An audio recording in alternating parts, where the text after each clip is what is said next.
On the CBS News Market Watch, Norfolk Southern and CSX are continuing to beef up guidelines to improve alternate and direct current traction. The railroad corporations say they are no longer designing locomotives rebuilds that no longer meet the FRA standards. Ever wonder how difficult it is to operate a railroad in the tightest forms of security, from NTSB and FRA scrutiny, and how a train crash near the New York Stock Exchange made national headlines during Thanksgiving horrors of 1996? Anthony Mason reports. With NS and CSX battling in the polls, more and more people are vulnerable to ask themselves the ultimate questions. How and why would train wrecks continue on a daily basis? Example, the wreck near Secaucus Junction, November 96, brought many questions and challenges. Challenges that included tightening up occupied locks near interlocking junctions, such as Secaucus, which could have been avoided if maintenance of way equipment was alerted earlier before the Mail Express train crashed. With marketing of older models such as this AEM7 from Electromotive Division becoming more expensive to maintain, it would be more difficult and impossible that Amtrak could not afford to maintain it anymore of its 50-year-old models to its FRA standards.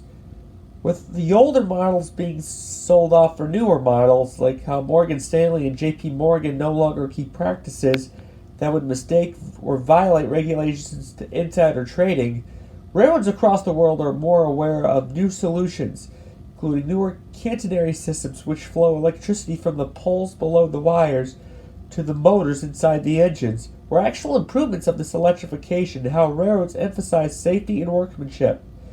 The wreck at Secaucus left one crew member killed in the collision. Fog became a huge problem in the wreck, but warnings questioned the dangers conducted by crew members. Didn't the engineer actually receive the warnings about obstruction of signals clogged by fog, and after morning showers with enough water to fry the wiring in the signaling system? The NTSB claims that a possibility, and was even more of a communication to the drawbridge that accidentally got caught in the fog, which made it locomotive plunge off the side of the girder into a marshy walk. With Amtrak and more Class 1 railroads using technology to newer models to FRA standards, it is still unknown whether the future of railroading would be, despite pleas of Congress to include positive train traffic control, which has been vetoed because it would, quote, bankrupt the railroad's budgets and its finances. All of its liabilities would be vacuumed away from federal lawsuits, not only from its offices and corporations, but also its competitors looking for the same thing that Amtrak needs to stay alive in this railroad game of politics. Anthony Mason, CBS News, New York. A huge overlook, including numerous wrecks that took place, including 5 wrecks that brought a strike-3 spit in the face to safety and workmanship. Most locomotives would actually survive the impact, suffering minor damages. But the Cajon Pass wrecks of 89, 94, 96, and 78 brought out the worst of damages from media outlets and undercover eyewitnesses who described the aftermath in one word: a nightmare. And in Inglewood, California, near Los Angeles, people across the coast are voicing their opinions and concerns for nearby residents that are adjacent to the railroad and its surrounding areas. We have 4 reports on these accidents. The first 2 with Randall Pinkston near Santa Barbara, John Sheehan near Bakersfield, and the other 2 from John Blackstone and Jerry Bowen. As choppers from overhead document the destruction of the disaster of the 78 Cajon Pass runaway, more and more people are questioning the factors of the derailment. Did the weather have anything to do with the aftermath? How did the locomotive models such as this SD40-2 number 5037, U36C 8763, SD40 number 5011, and 5610 and SD45 all get demolished and into each other? The answer is quite disturbing. During a 1979 interview with Leslie Stahl on 60 Minutes, the head-on collision, the NTS Robert Lobby explained the horrific details of the summit of Cajon Pass. He passed out 40-page documents describing the horrendous aftermath of the quadrant of locomotives, and all but demolished and disemboweled near the side of the river off the bridge. The cause of the wreck was weakened bridge pilings from earlier flash floods that washed away the girder of the bridge. National Weather Service reported heavy flash flooding near the top of the summit, but the engineer and the 2 conductors could not respond or identify the cause of the problem until it was 28 seconds towards fatal impact. By the time the bridge was gone, it was too late. All 3 crew members perished in the wreckage. One by one, locomotive after locomotive was vacuumed back into the flood and demolished and disemboweled the guts of every single locomotive.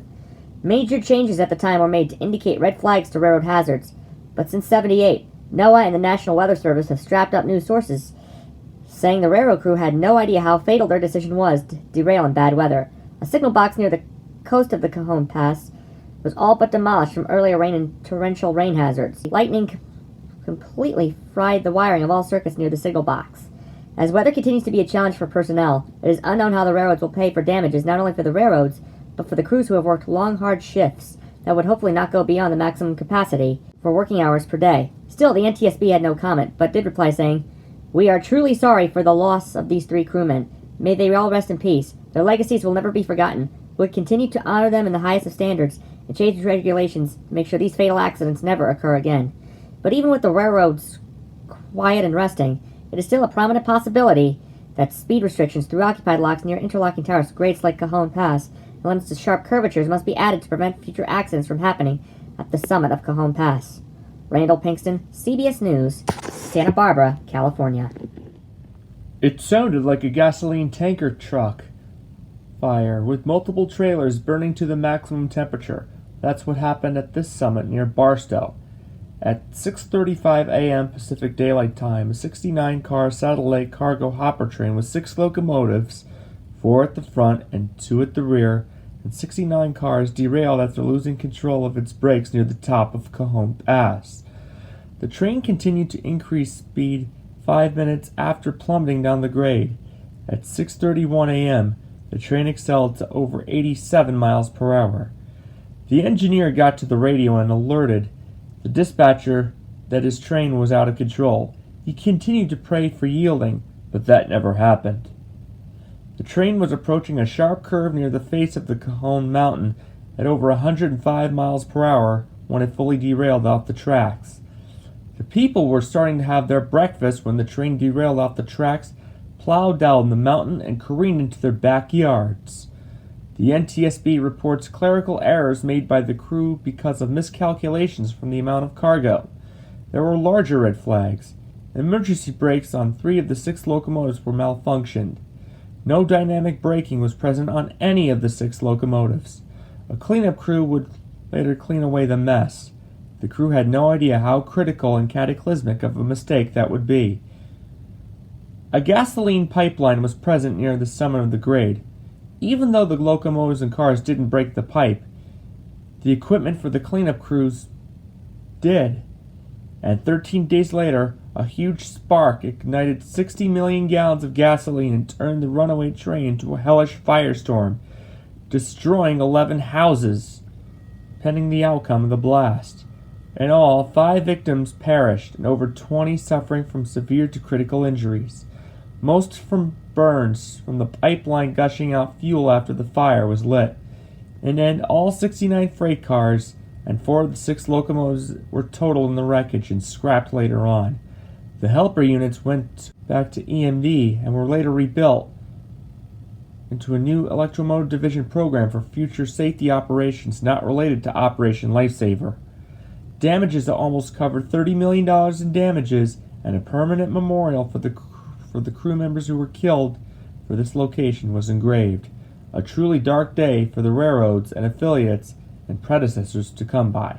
John Sheehan, CBS News at the Duffy Street corner near San Bernardino, California. With Cajon Pass becoming a critical problem for the railroads, horrible memories continue for the railroad crews from all over. A non-fatal rear-end collision that occurred in 1994 eliminated those changes for safety.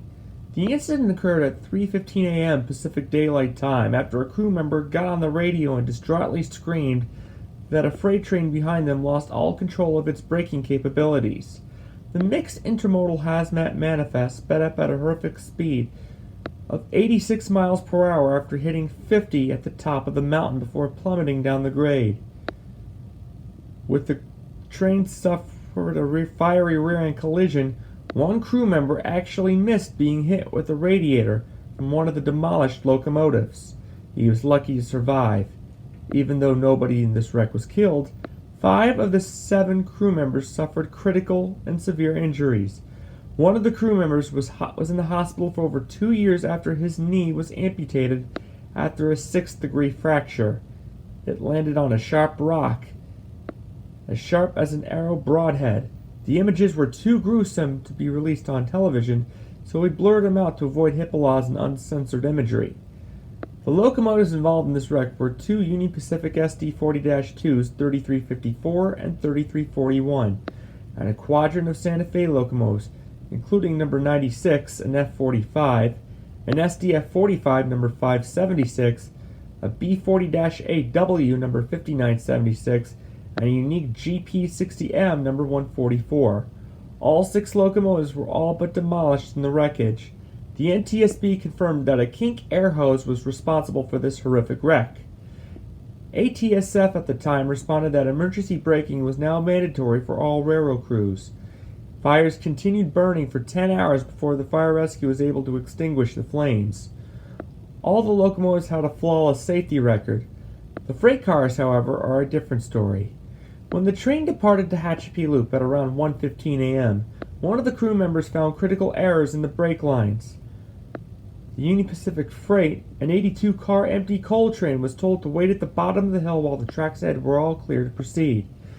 Engineers with Union Pacific were in a critical panic when the ATSF intermodal lost all braking and plummeted from 50 to 86 miles per hour in under 8 minutes. All crews jumped and abandoned their train, suffering from critical and severe injuries. All crew members were eventually evacuated to intensive care units and other hospitals, where they all made full recoveries. Later on, ATSF published a statement from NTSB Supervisor Don Phillips that emergency braking and installation of emergency brakes would be a permanent mandatory change to all railroads to avoid copycat runaways like this train wreck did in December 2nd of 94. And with more and more technology and inventions, more and more people are ready to take on those new challenges without being burned near the finish line.